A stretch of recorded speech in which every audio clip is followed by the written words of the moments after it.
In November 1971, a man known only as D.B. Cooper committed the impossible. He hijacked a commercial airplane, extorted a massive ransom, and then vanished into thin air. He parachuted out of the plane laden with over $200,000 in cash, and since that moment, no trace of him, dead or alive, has ever been definitively found. For 5 decades, this mystery has captivated the world, but what if the official story isn't the whole truth? What if the FBI, with all its resources, knows far more than they've ever let on, and perhaps even assisted in his disappearance? To truly grasp the audacity of D.B. Cooper's act, we need to transport ourselves back to the early 1970s. Air travel, while routine, was a far cry from the security-obsessed industry it is today. Metal detectors were uncommon, security checks were cursory, and the idea of a lone individual masterminding an air piracy of this magnitude was almost unthinkable. On November 24, 1971, a quiet, unassuming man identifying himself as Dan Cooper boarded Northwest Orient Airlines Flight 305 from Portland to Seattle. He was well-dressed, wore a dark suit, a neat tie, and sunglasses. He ordered a bourbon and soda, lit a cigarette, and appeared to be just another businessman on an everyday commute. The plane was a Boeing 727, a triple-engine jet with a distinctive rear exit staircase, a crucial detail in this unfolding drama. After the aircraft was airborne, Cooper calmly handed a note to flight attendant Florence Schaffner. She initially ignored it, thinking it was a lonely businessman hitting on her, until Cooper leaned in and whispered more menacingly, "Miss, you'd better look at that note. I have a bomb." Schaffner opened the note, which was neatly printed in block letters. It demanded $200,000 in untraceable $20 bills, 4 parachutes, 2 main and 2 reserve, and a fuel truck to refuel the plane upon landing in Seattle. Her immediate fear was palpable. Cooper opened his briefcase just enough for her to glimpse what appeared to be red dynamite sticks and wires. She returned to the cockpit, relaying the terrifying demands to Captain William Scott. The captain, following protocol, made immediate contact with air traffic control, who in turn informed the FBI. The agency, caught completely off guard by such a sophisticated yet seemingly simple act of air piracy, began to scramble. Passengers on board remained oblivious to the unfolding drama, as Cooper had insisted that the flight crew maintain a facade of normalcy. They landed in Seattle, the exchange occurred without incident, and passengers were released unharmed. The aircraft was refueled, and Cooper, now with the ransom and parachutes, ordered the plane to take off again, this time with a skeleton crew headed for Mexico City, but at a low altitude and slow speed. This was not the act of an amateur, but someone with a clear, calculated plan. The sheer brazenness of it all, combined with the perpetrator's calm demeanor, immediately sparked a public fascination. But this was just the beginning of a mystery that would defy resolution for decades. The real intrigue began after takeoff from Seattle. Cooper ordered the flight crew to fly at a mere 10,000 feet, no faster than 200 knots, with the landing gear down and flaps extended to maintain stability. He instructed them on specific pressure settings, details that suggested a knowledge of aviation far beyond that of a casual flyer. Sometime between 8:00 p.m. and 8:15 p.m. PST over southwestern Washington, Cooper lowered the aft stairs and, in what remains one of the most incredible disappearances in criminal history, jumped out of the plane. Flight crew later reported seeing the cabin depressurize. He was gone into the vast freezing blackness of the night, carrying $200,000 in cash. The ensuing search was unprecedented. Law enforcement agencies, including the FBI, military, and local police, launched one of the most extensive manhunts in American history. Thousands of agents scoured the rugged terrain below the flight path, but found nothing. No parachute, no money, no body, absolutely nothing. It was as if D.B. Cooper had simply evaporated into thin air. Now here's where the story takes some truly strange turns and where the cracks in the official narrative begin to show.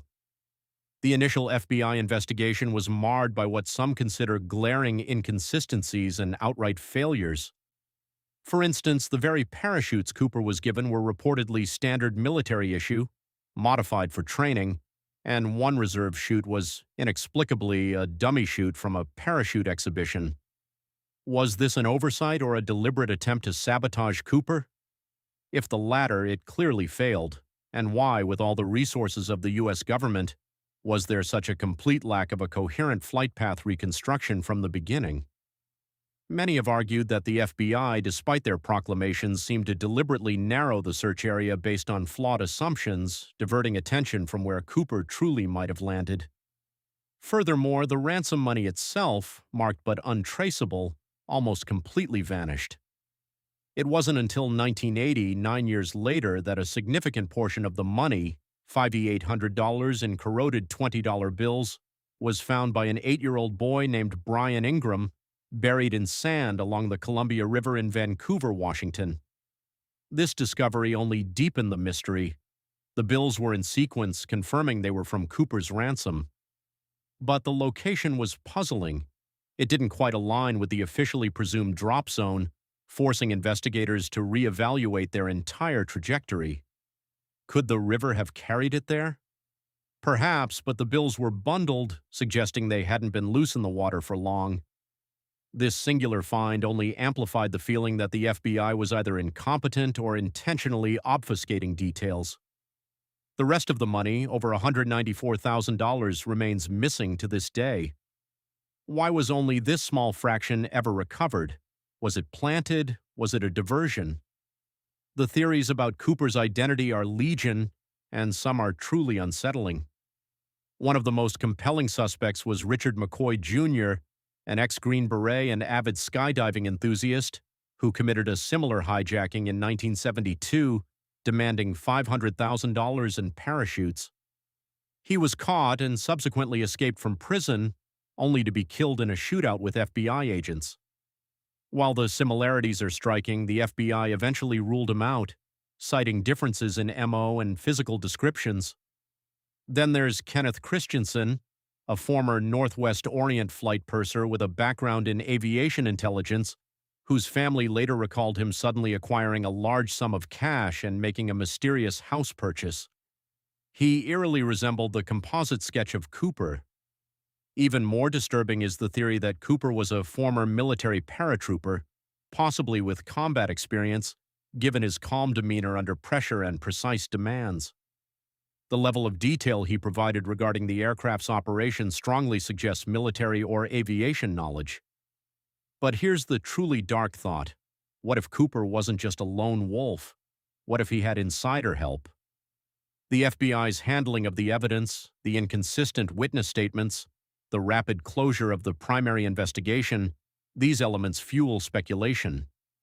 Some have posited that the agents themselves knew Cooper, perhaps from his military days, and aided in his escape, or at least provided a level of cover-up to protect a national security secret or a deeper scandal.